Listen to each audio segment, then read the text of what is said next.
Date cuenta que todos somos igual. No tenemos ni deseamos riqueza. Para darle valor. Inculca a los niños la verdad. Yeah, kiteboarding out here, Miami, and it's beautiful. Out of the edge, you can just see the lighthouse over there. A couple other kiteboarders. A sailboat. Kicking up and down. Alright, let's see if we can get going here.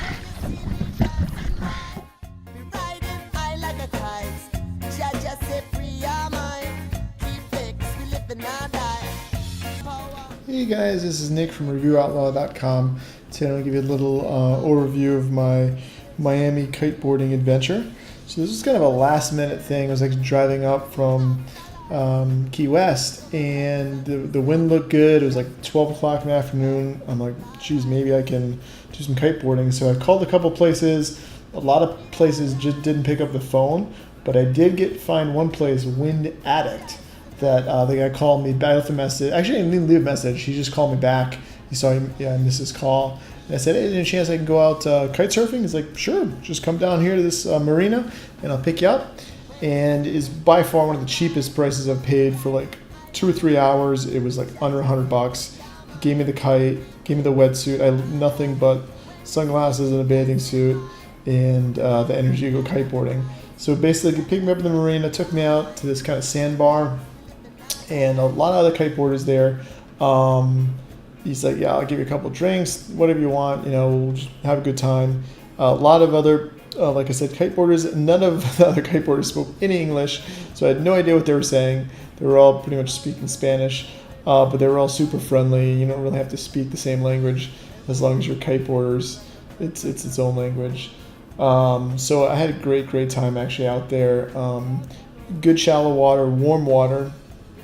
Like I said, they gave me the wetsuit, so that was nice. There were a couple sharp objects down there, but the depth of the shallow was really nice. It was pretty shallow.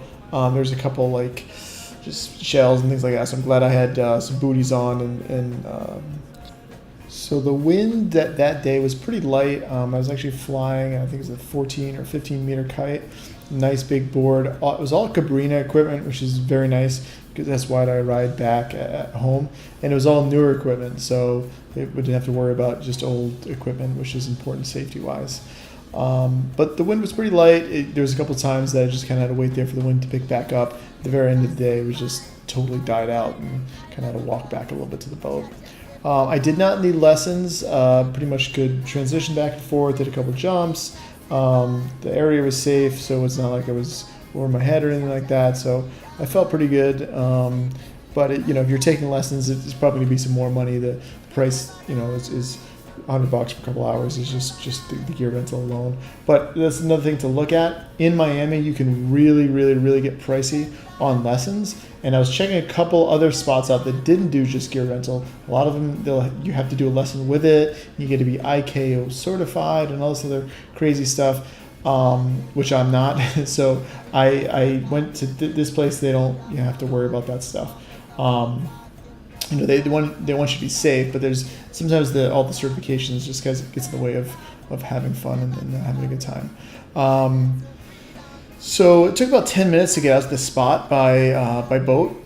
So pretty quick ride back and forth. Like you can see the land, but it's not like you could just hop on the beach and take off when you want to. So some of the other spots out in Miami, you can basically take off from the beach and then you're pretty much kiting out there. But again, you got to watch out for some of the pricing. If you have your own kite, different story, obviously. But if you're renting or something like that, look out for that. So I would definitely recommend giving them a call if you're in the area. You want to do some kiteboarding down in the Miami/Key Biscayne area. They might leave at different locations depending on the wind direction and things like that. So you want to call the number ahead of time and try to plan ahead of time. The wind, of course, you're always looking for a good wind, above 15 miles per hour, and up to 30 or something like that. But you're always looking for good wind, and if you get a couple dead days, sometimes you just can't go kiteboarding. But overall, this was a great trip. Met some great people. We loaded the boat up on the way back, and we had a ton of people on the way back. But if you guys like my video, give me a thumbs up. If you guys have any questions, feel free to let me know. If you guys have done some kiteboarding as well in Florida, let me know as well. Thanks. Hey guys, thanks for watching my video. If you have time, please subscribe to my channel, click here to watch more videos, or please give me a thumbs up. Thanks.